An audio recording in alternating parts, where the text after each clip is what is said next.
किसान भाइयों नमस्कार। आपका कृषि जागरण बुलेटिन में स्वागत है।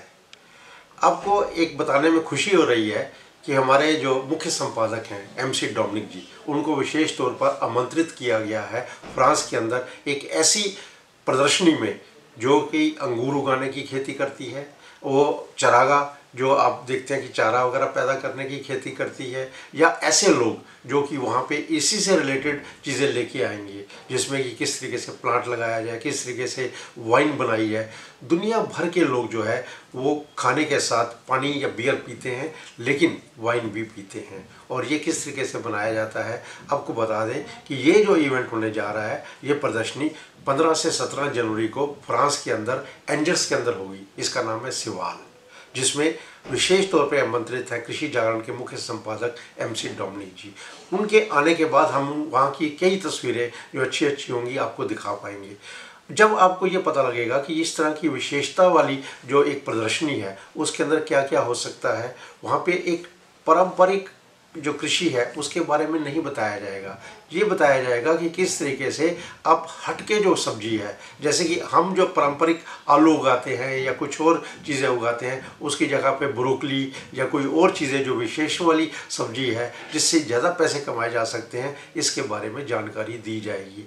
वैसे ये शो जो है वो 33वां है और इसमें 640 से ज़्यादा जो है प्रदर्शनी वाले लोग आ रहे हैं। और ये 24,000 जो है एग्जीबिटर्स, जो कि लोग देखेंगे, आगे बताएंगे लोगों को और आपस में डिस्कस भी करेंगे। और इसमें जो नीदरलैंड है वो ख़ास तौर पे एक ऐसा देश है जो कि गेस्ट कंट्री के तौर पे उसमें पार्टिसिपेट कर रहा है। और जो नीदरलैंड है वो USA के बाद दूसरा ऐसा देश है जो कि काफ़ी बड़ी संख्या में इन सब चीज़ों के प्रति अपना रुझान रखता है। इसमें कृषि विशेष जो है अंगूर की खेती को दिखाया जाएगा, चरागा के बारे में बताया जाएगा, बॉटल कैसे है, प्लांट कैसे हैं, उनसे रिलेटेड जितनी भी चीज़ें हैं उन सब के बारे में बताया जाएगा। और मुख्य रूप से जो इनके लिए सजावटी प्रयोजन की लकड़ी जो होती है उसके पेड़ कैसे उगाए जा सकते हैं। आपको वहाँ पर तरह तरह के मेज मिलेंगे दिखाने के लिए, तरह तरह की कुर्सियाँ मिलेंगी। तो एक ऐसी यूनिक प्रदर्शनी जिसका आयोजन फ्रांस में हो रहा है और जो कि 33वां आयोजन है, इसमें जब हम वहाँ से वापस आएंगे हमारे मुख्य संपादक जी, तो आपको ऐसे चित्र दिखा पाएंगे जिससे आपका दिल खुश हो जाएगा और आपको प्रेरणा मिलेगी कि आप भारत में भी इस तरीके की कुछ खेती करें और एक एक्स्ट्रा इनकम के रूप में अपनी आमदनी को बढ़ाएं। धन्यवाद। नमस्कार किसान भाइयों, कृषि जागरण न्यूज बुलेटिन में आपका स्वागत है। आज मैं आप लोगों को वैज्ञानिक तरीके से कृषि खेती करने के बारे में बताऊंगा। हमारे देश में प्रतिदिन कृषि जगत में नए नए आविष्कार हो रहे हैं, चाहे वो कीटनाशक हो या फिर फसल या फिर कोई नई तकनीक हो। और जो कृषि और विज्ञान से इस समय अछूता भी नहीं है। एक किसान जब भी कुछ बोने या उगाने के उद्देश्य से खेती शुरू करता है तो वो आज भी वो पुराने तरीके ही इस्तेमाल करता है। यदि वो नई वैज्ञानिक तरीके से खेती वो करे तो अपने जो फसल के उत्पादन है वो 10 गुना कर सकता है। तो आइए जानते हैं कि खेती में वैज्ञानिक तरीके को कैसे इस्तेमाल किसान करें। इसके लिए सर्वप्रथम किसानों को विज्ञान केंद्रों से संपर्क करना होगा। इस विज्ञान केंद्रों से संपर्क करने के लिए किसानों किसी ऐसे ग्रुप से जुड़ना होगा जो तकनीकी जो नए नए यंत्र आ रहे हैं उनके पास जानकारी हो, उनसे जुड़ना पड़ेगा। इसके लिए किसान कंपनियों से भी गठजोड़ कर सकते हैं। बहुत सारी ऐसी कंपनियां हैं जो किसानों से जुड़कर नए नए यंत्रों को, नई नई टेक्नोलॉजी, नई नई दवाइयाँ, नए नए कीटनाशक ला रही हैं। इसके लिए किसान सोशल मीडिया और इंटरनेट का भी इस्तेमाल कर सकते हैं। बहुत सारी ऐसी कंपनियां हैं, वेबसाइटें, न्यूज़ पोर्टल ऐसे हैं जो वैज्ञानिक विधि से खेती करने के बारे में अच्छी तरह से इन्फॉर्मेशन देती हैं।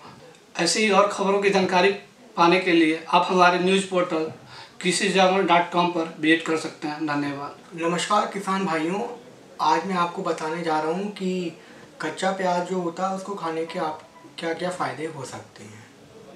जैसा कि हम सभी जानते हैं, प्याज हमारे खाने में और सलाद के रूप में उपयोग किए जाने वाला एक ऐसी सब्जी है जो कि काफ़ी फ़ायदेमंद होती है। प्याज भारत के महाराष्ट्र में सबसे ज़्यादा पैदा की जाती है और वहीं से सबसे ज़्यादा क्रय और विक्रय की जाती है। कई बार इसके दामों के उछाल के कारण इनको कई कम कीमतों पर भी बेचना पड़ता है। इसीलिए प्याज एक ऐसी सब्जी है जो हर घर में खाने में प्रतिदिन उपयोग होती है। प्याज आपकी सेहत के लिए काफ़ी फ़ायदेमंद मानी जाती है। प्याज में कई तरह के सल्फ़र, इसके अलावा कैल्शियम और विटामिन होते हैं जो कि आपकी सेहत के लिए काफ़ी महत्वपूर्ण होते हैं।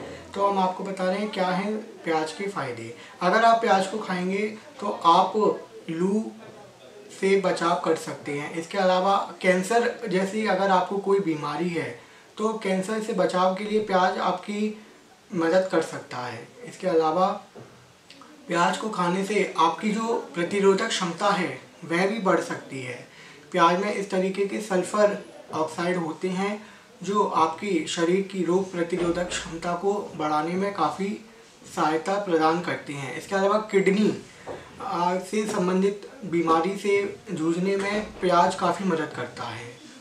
कई बार ऐसा होता है कि किडनी स्टोन हमारे पेट में हो जाता है, इसीलिए प्याज के अंदर मौजूद तत्व उस किडनी स्टोन को ख़त्म करने में काफ़ी ज़्यादा मददगार साबित होते हैं।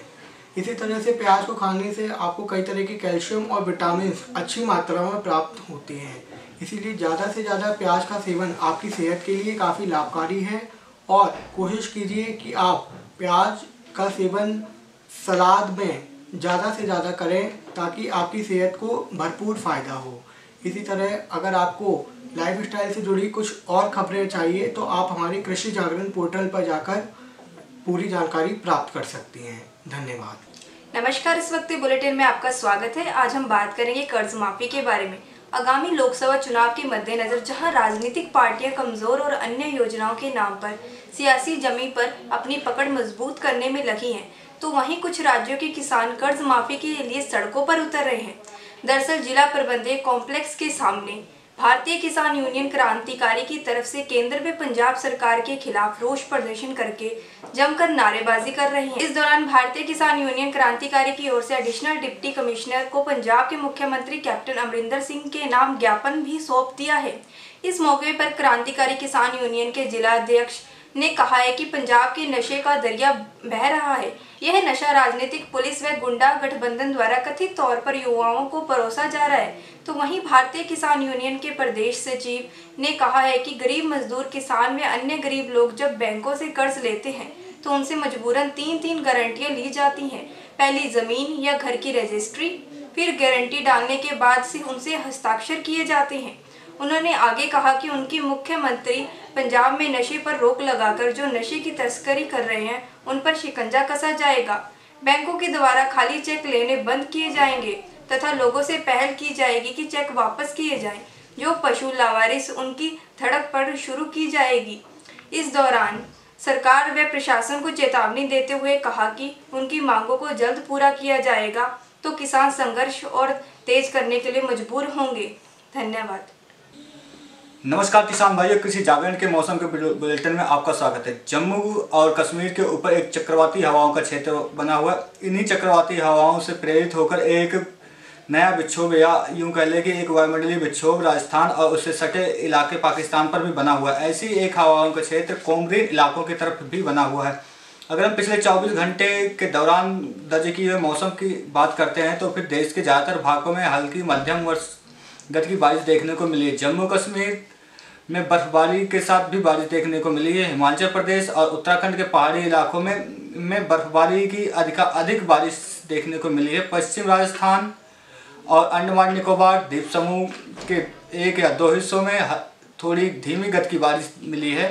पंजाब, हरियाणा, हिमाचल प्रदेश, राजस्थान और गुजरात के उत्तरी हिस्सों के साथ साथ विदर्भ, मराठवाड़ा के कुछ भागों में तापमान में बढ़ोतरी देखने को मिली है, जिसकी वजह से वहाँ पे गर्मी होना चालू हो गई है। दिल्ली, एनसीआर, उत्तर प्रदेश और बिहार के कुछ भागों में हल्का मध्यम कोहरा छाया रहा और बाकी शेष स्थानों पर मौसम शुष्क रहा। अगर आगामी हम 24 घंटे की बात करते हैं तो फिर जम्मू कश्मीर के कई स्थानों पर कल की तरह बर्फबारी होने की संभावना है। उत्तराखंड, हिमाचल प्रदेश में भी बर्फबारी होगी। हरियाणा और पश्चिम राजस्थान में 1 या 2 स्थानों पर बारिश होगी तथा आसमान में बिजली चमकती रहेगी और बरसातें भी पड़ सकती हैं। दक्षिण भारत में एक बार फिर अंडमान निकोबार द्वीप समूह में बारिश की अपेक्षा कल भीषण बारिश हो सकती है। अगर दिल्ली एनसीआर की बात करें तो यहाँ पर प्रदूषण के स्तर में काफ़ी सुधार देखने को मिलेगा। उत्तर प्रदेश के अधिकांश क्षेत्रों में सुबह के समय हल्का मध्यम कोहरा छाया रहेगा, उसके बाद मौसम शुष्क बना रहेगा। अगर देश के और हिस्सों की बात करें तो फिर वहाँ पर मौसम ज्यों का त्यों बना रहेगा। धन्यवाद। नमस्कार, कृषि जागरण बुलेटिन में आप सभी का स्वागत है। आज हम आपको बताएंगे कुछ ऐसे देसी नुस्खों के बारे में जिनसे आप कफ और बलगम से राहत पा सकते हैं।